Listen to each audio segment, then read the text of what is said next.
السلام علیکم ورحمۃ اللہ وبرکاتہ۔ بسم اللہ الرحمن الرحیم۔ انشاءاللہ ہم 19ویں پارے کا خلاصہ دیکھتے ہیں۔ نہ ماننے والے حجت باز کون ہوتے ہیں؟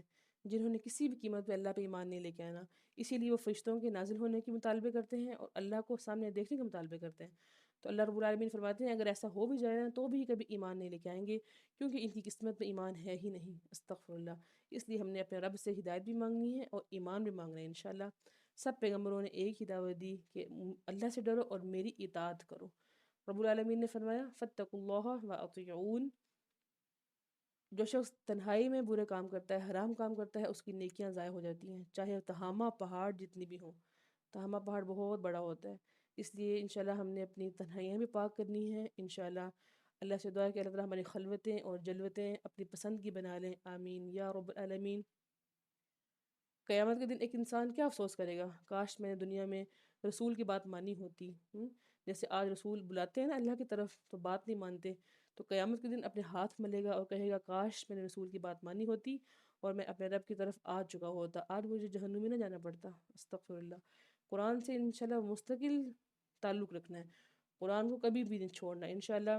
جہاد کبیر کیا ہے کہ بڑے پیمانے پہ تمام وسائل کا استعمال کرتے ہوئے قرآن کریم کا پیغام پہنچانا انشاءاللہ۔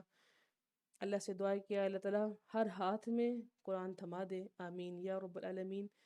عباد الرحمن کی کچھ اہم صفات تھیں۔ یہ کون ہوتے ہیں؟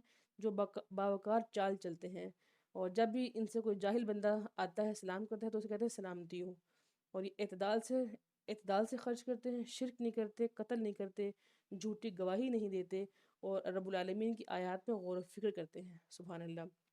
اللہ سے دعا ہے کہ اللہ تعالیٰ ہمیں بھی عباد الرحمن کی صف میں شامل فرما لے، آمین یا رب العالمین۔ برائی کا بدل نیکی ہے، یعنی جب بھی کوئی برا کام ہو جائے تو فوراً نیکی کر لیں، تو انشاءاللہ آپ کی جو برائی ہے وہ نیکی میں بدل جائے گی۔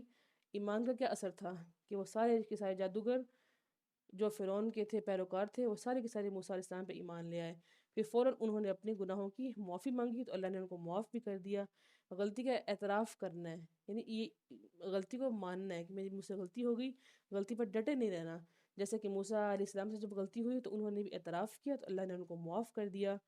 اللہ کا منصوبہ کیا تھا کہ فرعون اور اس کی قوم کو باغوں، چشموں، خزانوں اور محلات سے نکلوا دیا جائے، موسیٰ علیہ السلام اور ان کی قوم کو بچا لیا جائے۔ اسی لیے فرعون کی قوم کو غرق کر دیا اور موسیٰ علیہ السلام کی قوم کو بچا لیا۔ یہ رب العالمین کا ارادہ تھا، منصوبہ تھا۔ اور ابراہیم اور رب العالمین کا ایک بڑا خوبصورت تعارف ہم نے دیکھا، کیسے ابراہیم علیہ السلام اپنے رب کے سامنے سرنڈر کرتے ہوئے فرماتے ہیں الذی خلقنی فہو یہدین والذی هو یطعمنی ویسقین وَإِذَا مَرِضْتُ فَهُوَ يَشْفِينِ وَالَّذِي يُمِيتُنِي ثُمَّ يُحْيِينِ وَالَّذِي أَطْمَعُ أَن يَغْفِرَ لِي خَطِيئَتِي يَوْمَ الدِّينِ۔ کہ وہی ذات ہے جس نے مجھے پیدا کیا، وہی مجھے ہدایت بھی دیتا ہے، وہی مجھے کھلاتا ہے، وہی مجھے پلاتا ہے، اور جب میں بیمار ہوتا ہوں تو وہی مجھے شفا بھی دیتا ہے۔ سبحان اللہ۔ اور جب میں مروں گا تو وہی مجھے دوبارہ بھی زندہ کرے گا۔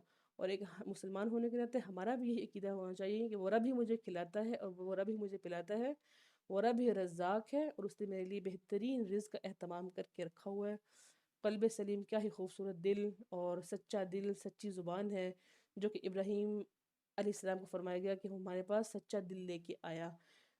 قلب سلیم کون سا دل ہوتا ہے؟ جس میں نہ کینہ ہوتا ہے، نہ حسد، نہ غرور، نہ تکبر، نہ فخر، صرف رب العالمین کی اطاعت سے لبریز وہ دل ہوتا ہے۔ اور دل کو سلامت رکھنا بہت بڑا جہاد ہے۔ تو اللہ سے دعا ہے کہ اللہ تعالیٰ ہمیں بھی قلب سلیم عطا فرمائیں، جب ہم آپ کے پاس آئیں تو ہم ایک صحیح سلامت، خوبصورت، صاف شفاف دل لے کے آئیں۔ اللہ سے دعا ہے کہ اللہ تعالیٰ ہمیں دین کی سمجھ دے دے، آمین یا رب العالمین۔